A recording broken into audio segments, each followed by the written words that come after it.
just want to support Stanley's point there about Bob Rauschenberg and the way he worked.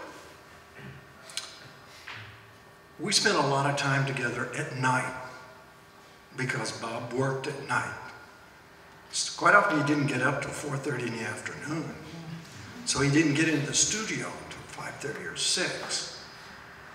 And then he would work till midnight and then take a break and eat dinner. And then we would continue to work until we saw the sun come up usually. I mean, that's just the way he worked. But I once said to him, we'd taken a break and we were going to have dinner. And it was about 11:30, 12 o'clock at night. And I said, how do you know? How do you start a new piece? And he said, well, there's this guy Rauschenberg, and he goes over to the studio and he starts looking around for something to do, and I just sort of guide him to pick up stuff and look at it, and we start something together. And that's literally the way he works. He was always inspired by the events that were happening around him. And, you know, we made quite a few projects together.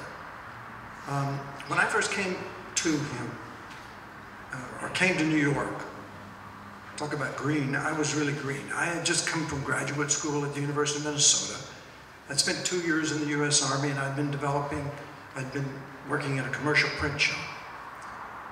I'd been printing as a printer or working in etching and litho since 1963.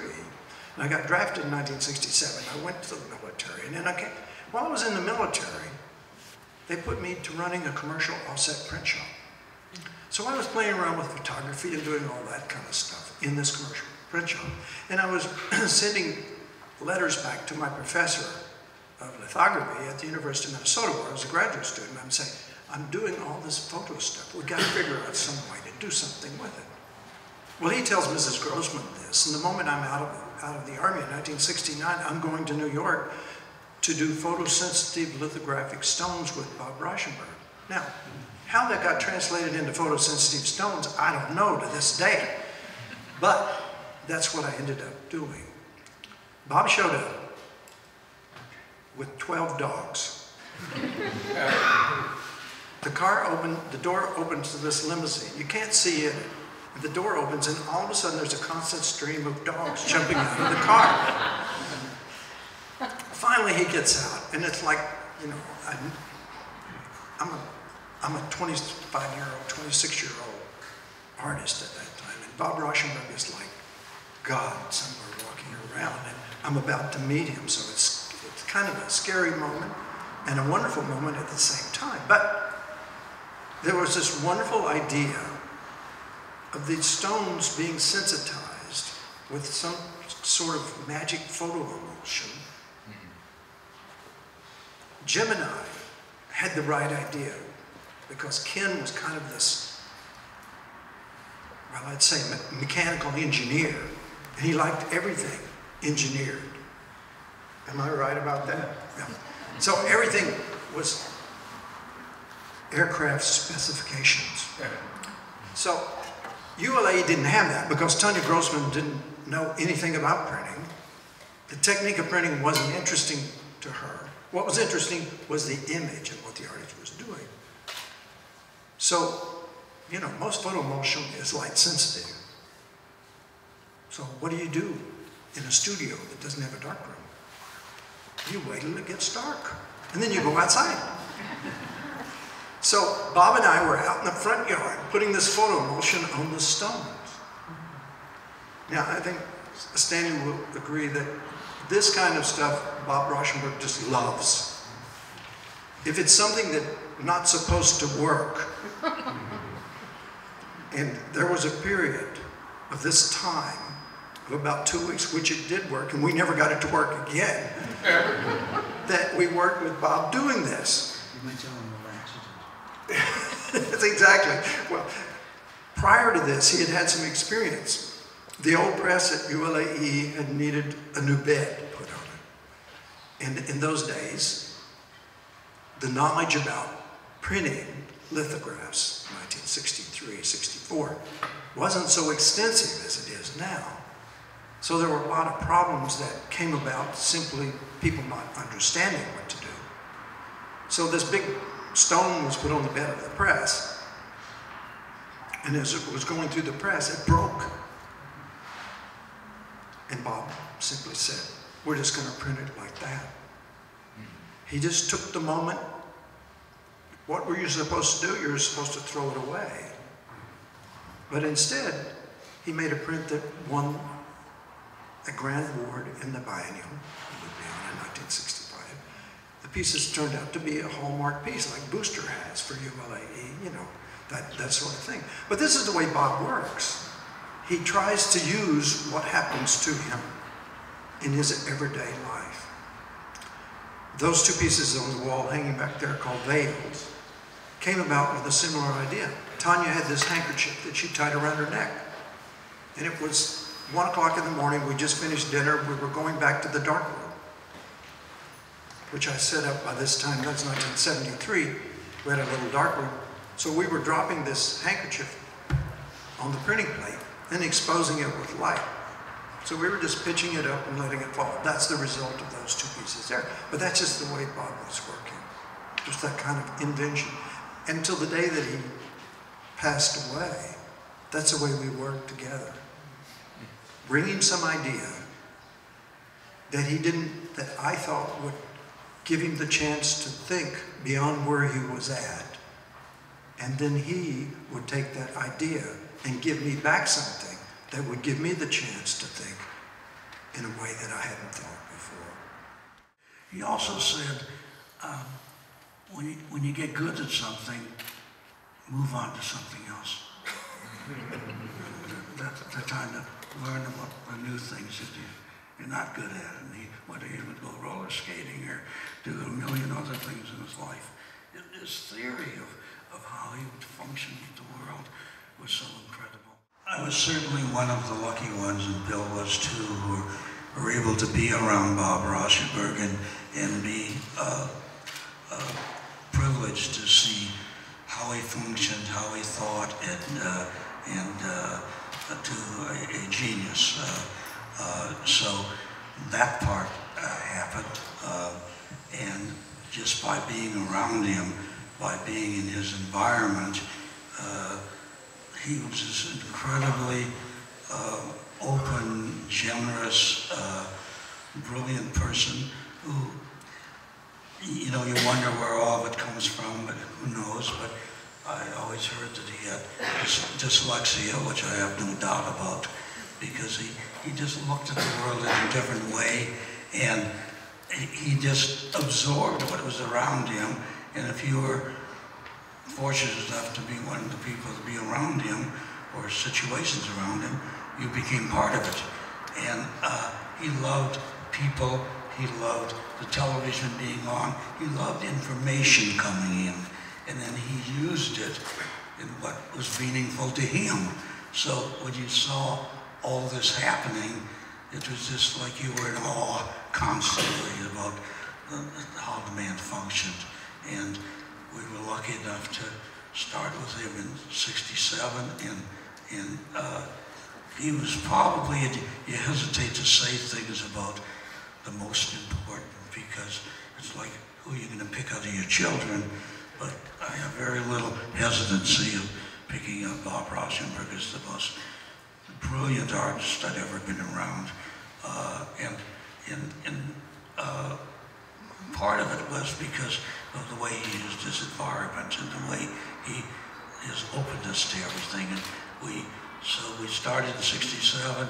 I spent 5 weeks with him in China. And in 1982, we went to an old 1,000-year-old paper mill in a very remote part of China. So seeing him functioning during those times, I lived at Captiva for a while, when we were doing a series called Public Arms. So saw him function on that level, and this constantly, you know, this guy who would come into a place and cut me off if I talk too long, because you could talk about any one of these things for 3 days. But he was someone that would always come in saying, I don't know what I'm going to do. I don't know what I'm going to do. And the first thing he did at Gemini happened to be Booster, which I think was certainly as important, if not the most important print that Gemini ever did. It was window print. So it started on that level, and what did he say? He'd always kind of wander around and absorb his environment, and then he would decide by the second or third day, by the third or fourth or 20th time he was there, you knew that's how he functioned. So he didn't worry as much about when he said, I don't know what I'm going to do. So he said, well, I've always wanted to do my self-portrait, and I wanted to do a X-ray of myself as the basis of the self-portrait. So my partner, Sid Felsen, knew this guy who a friend of his who was a radiologist, I think, who did X-rays, and he took him there to have this done, and they had to do it in 3 parts, which Bob loved because he loved things that had many parts to them. And then X-rays were not quite as efficient at that time, and he said, you can't take another X-ray for close to a year because you absorbed enough of that you shouldn't take any more. And it started that way and then went on where we were walking and he reached down and saw this crumbled up little kid's drawing, and it was a rocket booster. So, okay, he called it booster and said it studies. So he would just, whatever happens in life, that's what happened. And it was totally incredible to always be able to be around that. So we had the opportunity of working on a chapel with Renzo piano in southern Italy. It was a chapel that the Catholic Church had commissioned Renzo to do. And inside, in the chapel, was a space that was 150 feet wide and 50 feet tall. And Renzo called Bob and he said, I want you to make a painting for that space. So he explained the story. On the outside, there was going to be a seated area, and on the inside, there would be a seated area. And there would be panels on the inside of the windows that would be raised, and the people on the outside could see this painting on the outside. But then on the other side, you wanted to see it like a stained glass. So we had to find a material that light could be both passed through and then could be opaque.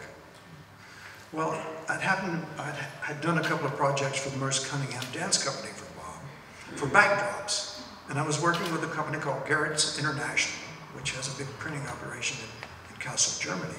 And they had this product which they used for the Paris Opera.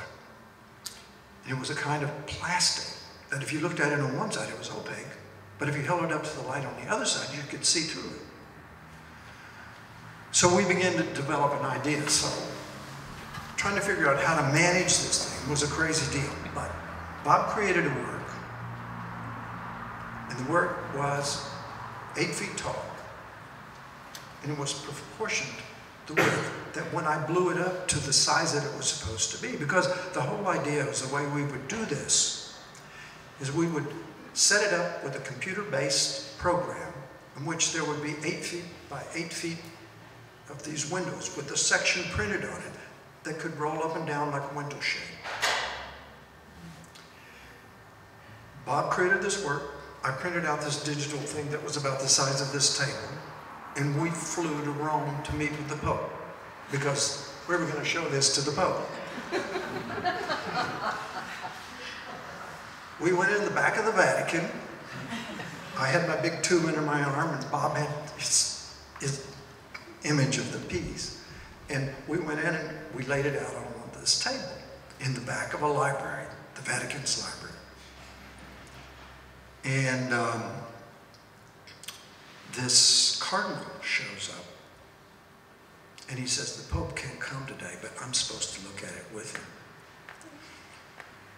They had given Bob a book of Revelations to study. Now, Bob, I don't know if you know this about Bob, but Bob was almost a preacher. He knew the Bible backwards and forwards. I mean, the guy was amazing. And he came this close to being a religious fanatic, I'm just telling you. Absolutely, he was I'm a Calvary Baptist guy from Lindsay, Oklahoma, and he was worse than me when that sort of stuff. But he knew the Bible backwards and forwards, and nobody was fooling around with him on that one. So he picked out some passages from Revelations, and he very carefully orchestrated this painting because the top of it was oval, and he very carefully orchestrated from left to right what he wanted to see happen. And in the center, where the oval was the biggest, was this big satellite dish right in the middle. Because where's God? He's in space. And so we're going to get these signals down from him through this satellite dish. So there's this piece lying on the table. This cardinal walks in. Renzo shakes his hand, comes over. Renzo's there with his son. We look at the piece. Renzo's crazy about the painting. It's a fabulous piece. It's now at the Medina Museum in Houston, Texas. He comes over, and the cardinal looks at it, and he said, "There's no Madonna here." And Bob said, "Well, I thought when God speaks, we have the..." Well, Renzo grabbed Bob and said, "Bob, we need to go in the other room and talk for a second." The cardinal leaves. That's it. So we go out, and Renzo says, "You know, Bob, go back. Put a Madonna over in the corner, and everything will be okay." Now, at this point, I've worked with Bob for about 25 years. I know there's no Madonna ever going to get in that painting. No way. But we go back to the room, we have a drink, we talk about it. I call my wife, who's an Italian. I'm married to an Italian. She was raised as a Catholic. She says, "Put Bob on the phone." So, when I got married, Bob was my best man. We had the wedding, the pre-wedding night dinner was in his place in New York City.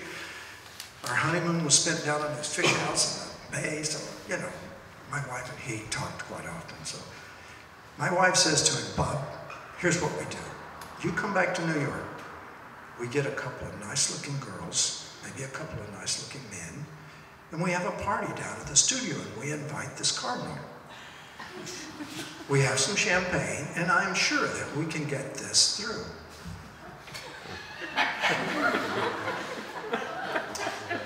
We fly back to New York. He flies down to Florida. This is a Friday night. I call him on Saturday morning. Well, not Saturday morning for Bob. It's about 4 o'clock in the afternoon. He says, "Well, I'm working on it. I'm thinking about it." Sunday night, he calls me and he said, "You got a fax machine?" He faxes a letter that he's written. I own a photocopy of it. I framed it. My wife and I framed it because the integrity that it shows. Just to paraphrase one part of it, he says, "Either my God or your God." My God is a sympathetic God. He doesn't preach fire or brimstone or any of that. He's sympathetic. He supports people. He helps people. And I'm either too religious or not religious enough, but I don't feel qualified to do this project. And he withdrew the painting rather than change the painting. That's the way he was about his work. He simply didn't change. Now that painting is on exhibit. It's still the way it was. But as Stanley will tell you, he didn't change his work. Once it was done, he just moved on to the next print. And he did something else with it. Because everyone had its own life. And he said more than once to me, "How would I know if I'd done a major work or not?" You mentioned Rocky. Well, where does he choose where he decides to go around the world to do his projects, to places he wants to go? He picked out whether it was Cuba, whether it was Chile, whether it was Russia, wherever it was, the place he wanted to go. So, again, the way the man thinks. Another thing that triggered with Booster, because at that time he said, "Well, what's the largest paper we could get?" And again, the largest paper around, everyone's doing 22 by 30. If it was big, it was 30 by 40. And so Archie's, I think it was, said to us, we said, what's the largest paper you can do? He said, well, you know, we make it on a roll. We can sell you the whole roll, and then you decide.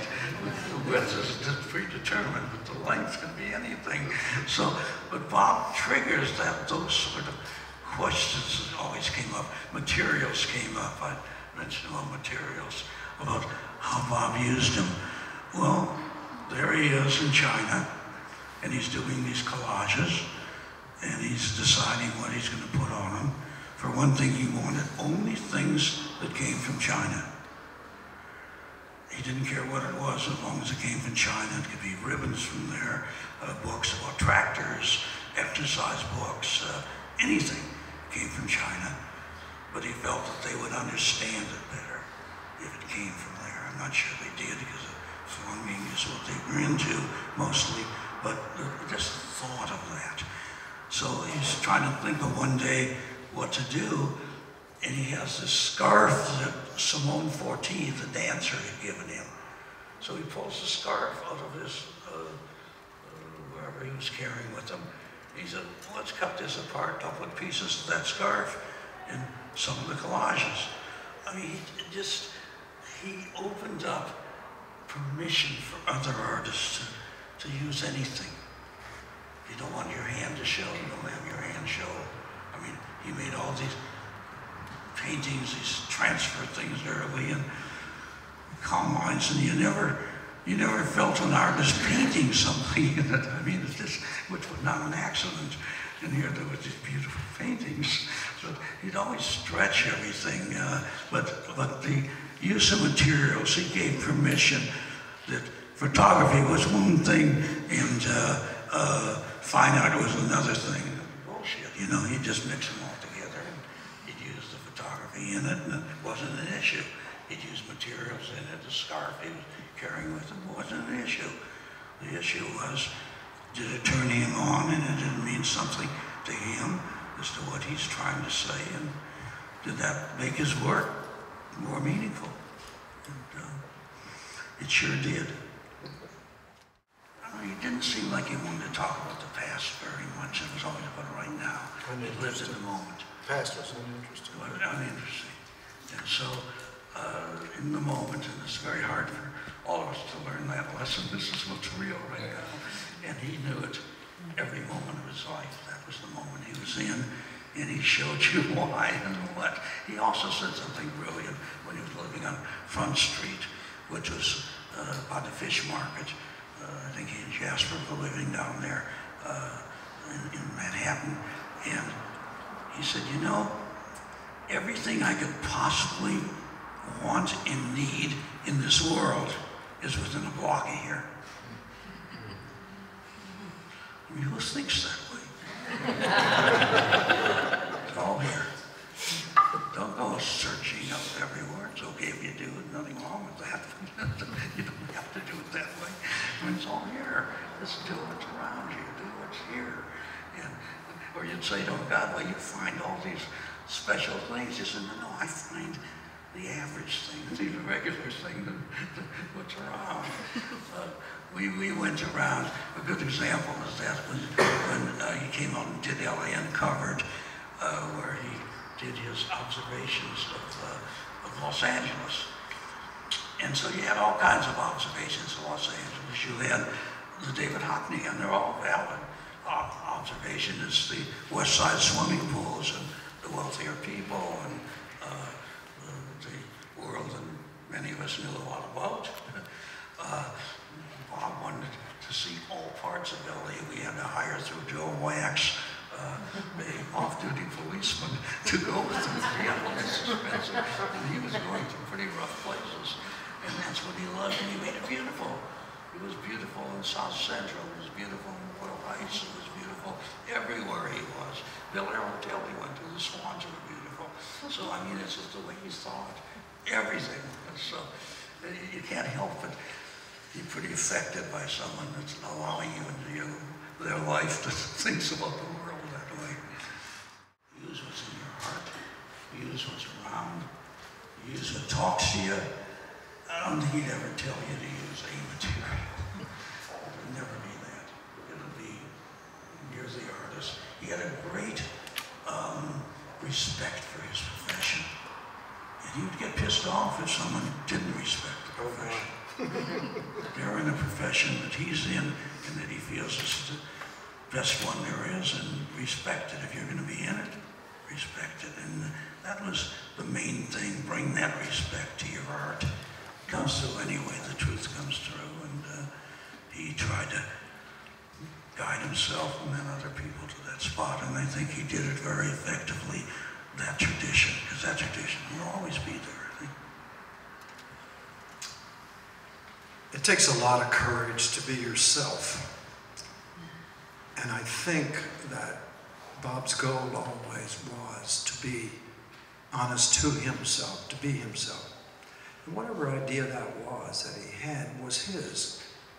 And he really passed that on to me. It's why it's so hard for me to accept a lot of things, because I see people attempting to be what they think other people want them to be. And the one thing Bob never was is he is an inspiration to us to be ourselves. He was never what somebody else thought he should be.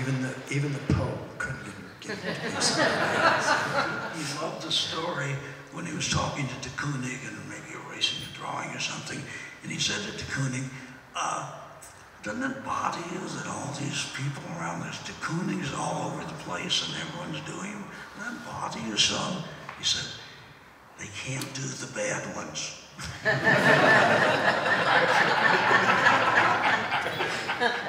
Part changed and part didn't.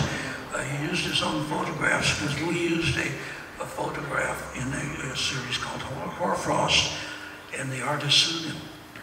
Scared the crap out of him because he always would transfer photographs from mostly European magazines, and he said, from now on I take my own photographs, because he felt very comfortable always doing that. He was shooting images of copper mines and metal mines, because South America is very rich in metals and materials. He started something called Rocky back in the 80s, and I think it came out a lot out. It really gelled for him in 1982 when he went with Stanley and Gemini over to work in the paper mill in China, of how important it would be to do that exhibition. But one of the points, Cuba and Venezuela and Chile and China and Tibet and Germany and all these, Russia and all these countries, were 9 countries he traveled in total. But he was out photographing when he was in Chile, and he photographed, I guess, what the military thought was some sensitive areas, and he was thrown in jail, actually. He spent some time, 2 or 3 nights in jail. But what he took away from it was, when he came back to the United States, he bought big sheets of copper, brass, and aluminum, and he started working on it. He found a material, because of that association, with a new idea about his paintings. He worked like that a lot. And I must say, he took a lot of inspiration out of printmaking. A lot of his life came out of printmaking. One of the biggest,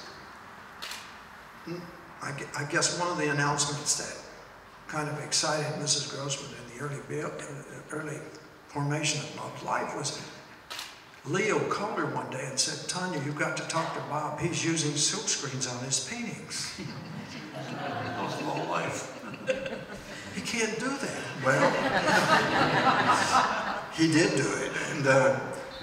And that kind of inspiration led him into a lot of different avenues. Later in his life, in the early 90s, he began to use the Iris printer, which was one of the first actually efficient digital printers that one can use. We were all aware of it, but the problem with the Iris is it used a fugitive dye, because the heads of the printing heads were so fine that you couldn't get a pigment through it, or they didn't manufacture pigment small enough that you could get through it to color it, so you couldn't put any sort of light fast control over it. But Bob was determined that he was going to use it. And we had finished, as part of the Rocky project, Jim and I did a series of beautiful woven cloth images for the Russian part of the Rocky project. We finished a set of 7 large etchings called the Soviet American Array. And we had used a particular paper that I had found that was being made at that time, a T.A. Saunders paper, watercolor paper. It wasn't even a printing paper, it was a watercolor paper. So when he decided to go with this, this idea of working on these prints from the Iris printer, he called me and he said, what's that paper we use for that? Can you send me a couple of rolls? So I sent him a couple of rolls. And he started making these water transfers from these dye transfers called waterworks. And this was 89, 90, something like that. And he began to construct these paintings. And well, to make these paintings, you know, work, in order to protect them so that the light didn't bother them, he ordered Lexan, UV protected Lexan on big rolls. Did you see those rolls that he had in Florida? I mean, he had these monstrous rolls that he would roll off, and he made these metal frames. He set up a fabrication. He had wood made for mats, like bevel cut, beautiful bevel cut mats. Anagrams and waterworks came with this paper. Because when you work on that paper, water affects paper no matter what you do. You know? And so the paper was crawling all over the place. I mean, a sheet that, the sheets came 60 inches wide, and as long as you wanted to roll them off of a roll. So he was making 60 by 120, you know, images. He had these big tables in his studio, and he was doing these transfers from the Iris printer. And this was great because he could photograph things with his camera. He carried around with the Canon with him. He shot shots everywhere. When he went with Stanley, I think he took a Don Sapp. Don provided him with a 2 1/4 Hasselblad. But he took these images and scanned them all into a big bank that he had, a reserve bank, you know, of digital files.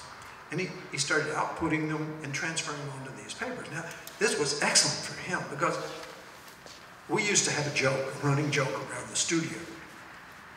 At one point, he didn't want any evidence of his hand in the work, just the photographic image. And you can see that on the walls over there. There's a couple of pieces over there, you know, that have no sense of any handwork on them because he didn't want it. And so, you know, we would say, Bob, why don't you put your hand print, why don't you do a brush stroke or do something? We were trying to get him really to just do some sort of work by hand to show the audience that he was present. So it got to be a joke with him. You want me to put my foot in it too? Well, you know, that was the way it was. But what the point I wanted to make was that he quite often pulled out of this world of working at Gemini and ULAE and Graphic Studio ways that he used in his paintings. And I don't think anyone would disagree with this statement. If you're an artist and you know your work well, you will make good prints. But if you don't know yourself very well, you will never succeed in making great prints because it takes a lot of concentration and understanding about yourself personally to really dig those images out in printmaking and do something with them. And for one to spill back into the work, what the printmaking did for you is also another level of thinking. It's almost Zen the way that happens because who knows what a creative thought really is or an action that's taken that leads you to the next one. I said to Bob once, how do you know when the next painting is ready? How do you know when something's finished or you're going to start something else? And he said, I always know when I'm going to start something else when I see the next painting ready to make.